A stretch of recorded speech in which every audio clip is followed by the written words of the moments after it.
Now, when Rick and Morty had that one episode spoofing the Purge, there was this one section where the guy with the lighthouse, he asked that Morty listen to his story, which was in fact a script, which began with who I presume to be the protagonist at some train station and getting shot at by some woman, I think.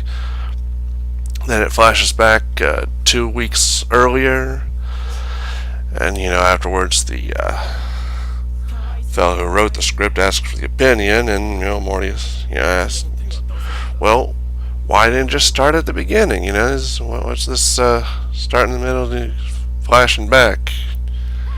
A story should start at the beginning. That's a good point, because most of the time with these preludes, it's this scene at the end with no context, a lot of crazy stuff going on.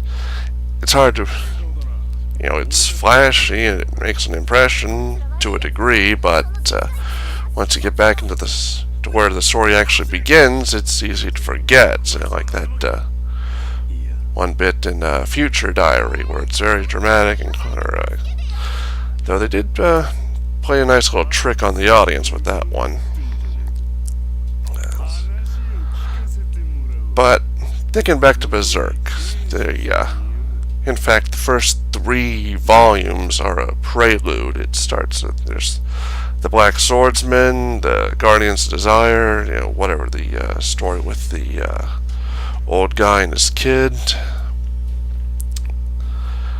They really took their time with setting the scene. Hell, the manga begins with Guts in the sex act with a woman who turns into a demon.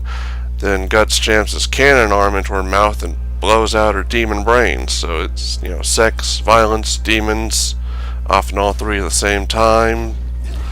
Does set the tone for the manga, and when you're heading into a project, understandably, you want to go into it guns blazing with a lot of energy. So creating something wild, starting off at a point where it's really blood pumping. The practicalities of just staying motivated. That's a good enough reason to start there. But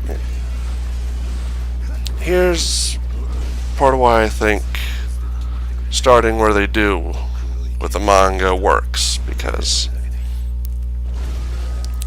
if we started where a lot of adaptations do with the Golden Age, Guts joining the Band of the Hawk, the sort of low fantasy setting, things get increasingly ratcheted up, it could easily come across as Miura getting desperate, running out of ideas. But if we start with the highly fantastical elements, the apostles, the facing off with the God Hand itself, albeit briefly and didn't last too long, but didn't go too well for Guts, but that set the stage, that set the stakes, because the God Hand are these the apostles are superhuman, the God Hand are above the apostles. So alright, well, let me set the scene where the prelude ends. Guts is mortally wounded, the Count, the Duke, or whatever, the Behelit has activated, and they're in the other dimension. The wounded apostle is saying, "Avenge me! I want to save my life and kill this fucker." And he's given a choice. He can survive if he's willing to sacrifice his daughter. And, he did it before with his wife. He was into some pagan bullshit. But the apostle has some humanity. There's a point that he won't go, and it dooms him.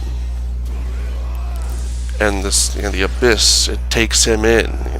All these souls that, including fallen apostles, those who've received the brand, and those who've died with a whole lot of negativity. You know, there's one fellow among the damned souls that we would see in a sympathetic light.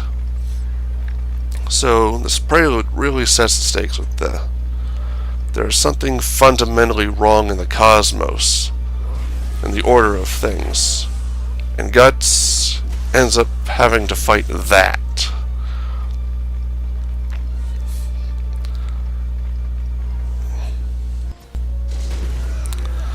And there's another important point. You know, we get introduced to many of the fantastical elements, the Behelit, the brand of sacrifice, and their ultimate fate. You see, now that we know these things, as we flash back into the period with the Band of the Hawk, you know, we get familiar with these characters, Pippin, Corcus, and so on. You know, we started wondering, you know, which of these are these fellows we're getting attached to? Are they among those pitiful souls we saw earlier in the Abyss? You know, a lot of us, you know, start thinking, is Casca among them? You know, we have that little bit of knowledge gives the audience a little bit of tension that they otherwise wouldn't have had if we started it with, like a lot of previous adaptations, in the phase when Guts first joins the Band of the Hawk.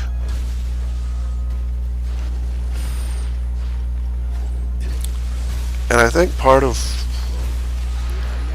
it is that they Miura, it wasn't this very short montage, this single chapter. You know, it was pretty lengthy. You know, the prelude was a commitment, and that's why it sticks better. You know, it doesn't. Actually, there's the transition. I think you know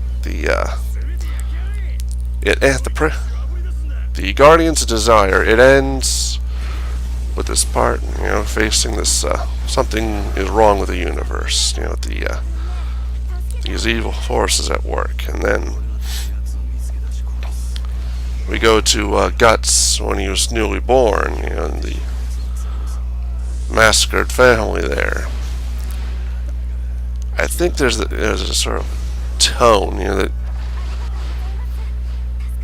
by showing the circumstances of his birth, that it establishes how humanity got to this point where these things beyond human understanding were able to insinuate themselves into the world. You know, what gave them power. You know, all the heinous and evil shit that humans have done to each other.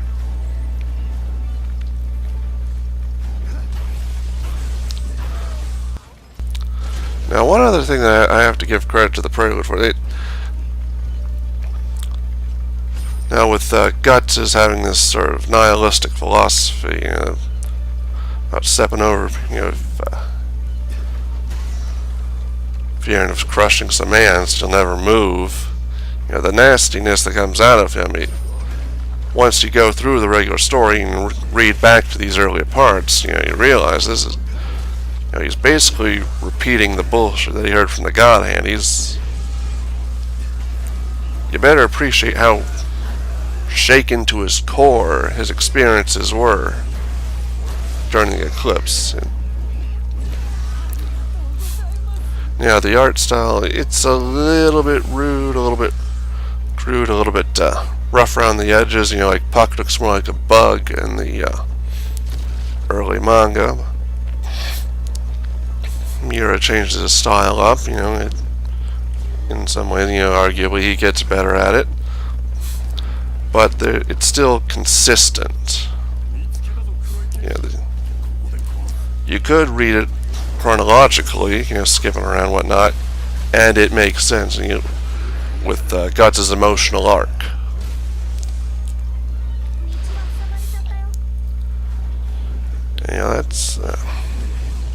credit where it's due on that point. Because there's later parts in the manga where it feels like Guts is starting to soften a little, showing getting back a little bit more of his humanity, and hopefully Miura working through whatever was bogging him down in those when he was writing those early chapters. The manga started off in the late 80s, and we're almost it's 2018 right now. It's nearly 30 years, and hopefully Miura's not in the same place he was when he started. So and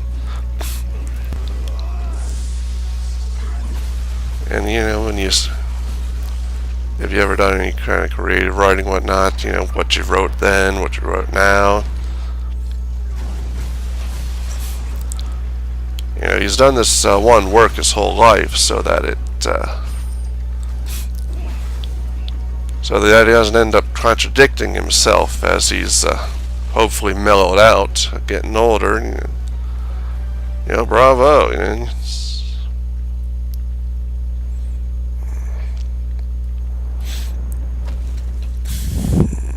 I'm trying to think of what else I could.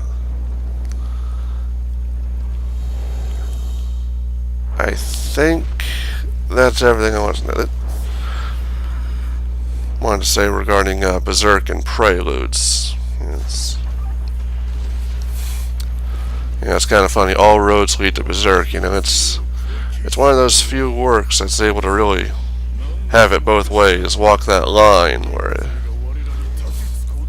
like, for example, if you've seen Bad Writing Advice, I'm often talking about the anti-hero types, where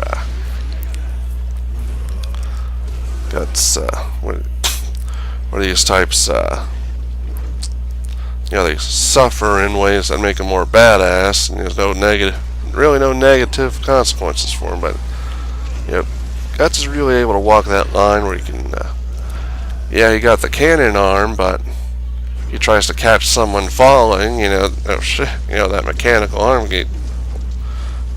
it's not really mechanical, it's the prosthetic is useless trying to save someone. So that having that little reminder that no matter what happens, he'll never be truly whole, and things will never be the same.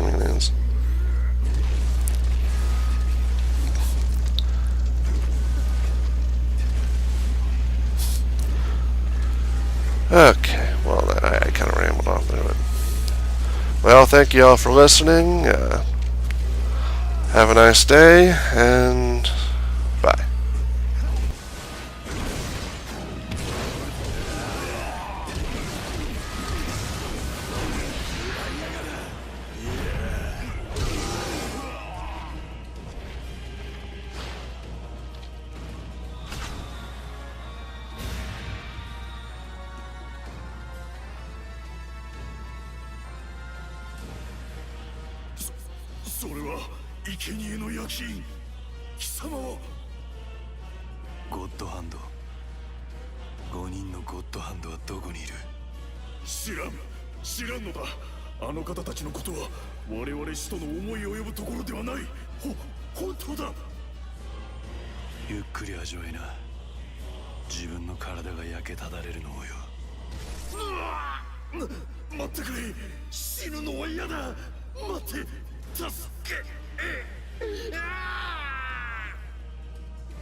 Berserk.